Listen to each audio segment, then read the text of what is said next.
अस्सलाम वालेकुम दोस्तों, क्या आप जानते हैं कि अर्तुगरुल गाजी की आखिरी वसीयत क्या थी? क्या आप जानते हैं कि अर्तुगरुल गाजी की कितनी उम्र में वफात हुई थी? क्या वो शहीद हुए थे या जिस तरह ड्रामे में दिखाया गया है इस तरह उसकी वफात हुई थी?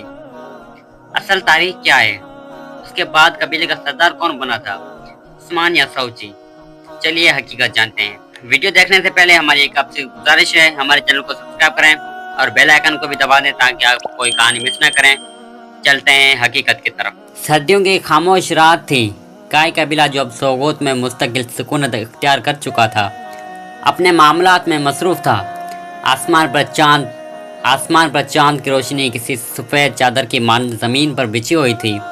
खैमों में जलते चराग, खैमों के बाहर बंधे घोड़े और दूर से आती अजान की आवाज़ें एक रूहानी कैफियत पैदा कर रही थी। अर्तुगरुल गाजी वो मर्द मुजाहिद था जिसने काय कबीले को मंगोलों की पंजों से बचाया, जो सल्जूकी सल्तनत के वफादार रहनुमा रहे, जिनकी तलवार इस्लाम की सरहदों की मुहाफिज थी। अब वो बूढ़े हो चुके थे, उनकी उम्र 90 बरस से भी तजावज़ कर चुकी थी। उनके हाथ कपकपाते थे, आंखें धुंधला चुकी थीं, मगर दिल अभी भी वैसा ही था जैसे किसी जवान मुजाहिद का होता है। वो रोज़ सुबह उठते, वुज़ू करते, कुरान पढ़ते।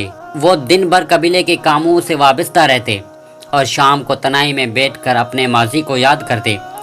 कभी वो अपने वालिद सुलेमान शाह को याद करते, कभी अपने माँ हैमा खातून को, और वो अक्सर अपने साथियों को याद करते जो मंगोलों और बाज़ंतीनियों से लड़ते हुए शहीद हो चुके थे। तुर्गुत, बमसी, अब्दुर्रहमान और दीगर उनके दिल में एक अज़तराब था।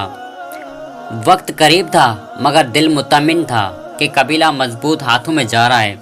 उनके बेटे उस्मान अब जवान हो चुके थे, दाना और बहादुर थे, किसी के सामने झुकते नहीं थे सिवाय अल्लाह के। एक अक्लमंद सिपाही था। उनकी बहादुरी के किस्से कई कबाइल में सुनाए जाते थे। जब अर्तुगरुल गाजी तना बैठते तो उन्हें वो वक्त याद आता जब वो कबीले को लेकर मशरिक़ी अनातोलिया के जंगलों में आ निकले थे। हर तरफ दुश्मन थे, कहत, मंगोलों की वहशत और कबीले के अंदर इख्तलाफात, मगर उस वक्त भी उनकी दिल में अल्लाह का यकीन था। उन्हें याद आया कि किस तरह उन्होंने बाज़ंतीनियों को शिकस्त दी थी, जिसके नतीजे में सोगोत का इलाका सल्जूकी सल्तनत की जानब से उन्हें इनाम के दौर दिया था। वो लम्हा भी उनकी यादों में महफूज था जब उन्होंने शेख अदाब अली की ज़ियारत की थी। वो बुजुर्ग सूफ़ी जिन्होंने उन्हें इस्लाम की रियासत का ख्वाब दिखाया, वो ख्वाब जो बाद में उस्मान की सूरत में हकीकत बना। अर्तुगरुल गाजी ने ये बात दिल में बसा ली थी और ज़िंदगी भर अपनी नस्लों को इस मकसद के लिए तैयार किया। उस्मान के आखिरी साथ मकालमा वसीयत की आखिरी रात। एक रात जब आसमान पर हल्की बारिश बरस रही थी, अर्तुगरुल गाजी ने अपने खादिम से कहा, उस्मान को बुलाओ, मुझे उससे बात करनी है। उस्मान दौड़ता हुआ आया, अपने बाप के सामने अदब से बैठ गया। अर्तुगरुल गाजी ने उसके हाथ थामा और कहा, बेटे अब वक्त करीब है। मेरी आंखों ने बहुत कुछ देखा है, जंगी, धोखे, दुआएं, फतवात, लेकिन एक चीज़ कभी नहीं बदली, अल्लाह पर यकीन। तुम्हें एक कबीला नहीं, एक उम्मत की क़यादत संभालनी है। अगर तुम अदल पे चलोगे तो दुनिया तुम्हारे कदमों में होगी। अगर तुम गुरूर करोगे तो अल्लाह तुम्हें मिटा देगा, कोई तुम्हारा नाम नहीं लेगा, कोई तुम्हें तारीख में जगह नहीं मिलेगी। उस्मान खामोशी से बाप की हर बात को दिल में जज़ब करता रहा। अर्तुगरुल गाजी ने सीने से एक छोटा सा परचम निकाला जो एक चमकते हिलाल पर मुश्तमिल था। ये हमारा इल्म है, इसे ज़मीन पर कभी न गिरने देना। आखिरी नमाज, एक आखिरी तारीख साज लम्हा।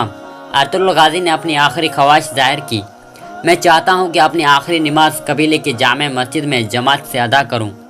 पूरा कबीला मुतहरिक हो गया। एक ख़ास कुर्सी बनाई गई जिस पर वो बैठकर नमाज अदा कर सकें। मस्जिद को चिरागों से रोशन किया गया।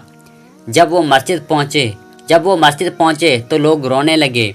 ये वही अर्तुगरुल था जिसकी तलवार से वो बचे, जिसकी हिकमत से वो जीते, जिसकी दुआ से वो परवान चढ़े। उन्होंने जमात के साथ नमाज अदा की। नमाज के बाद वो मुड़े और बोले, मैंने अपनी पूरी ज़िंदगी हक़ के लिए वक़फ़ कर दी, अब तुम्हें अपने बच्चों और दीन के लिए ज़िंदगियाँ वक़फ़ करनी हैं। उस्मान तुम्हारा रहनुमा है। जिस तरह तुम मेरी इताअत करते थे, इस तरह मेरे बेटे उस्मान की इताअत करना। वफात की घड़ी, खामोश परवास। उस रात अर्तुगरुल अपने खेमे में बैठे थे। बाहर हल्की सी सर्दी थी। खादिम कुरान पढ़ रहा था। अर्तुगरुल गाजी तस्बीह के दाने उंगलियों पर फेर रहे थे। अचानक उसकी सांस आहिस्ता होने लगी। खादिम फौरन उस्मान को बुलाने दौड़ा।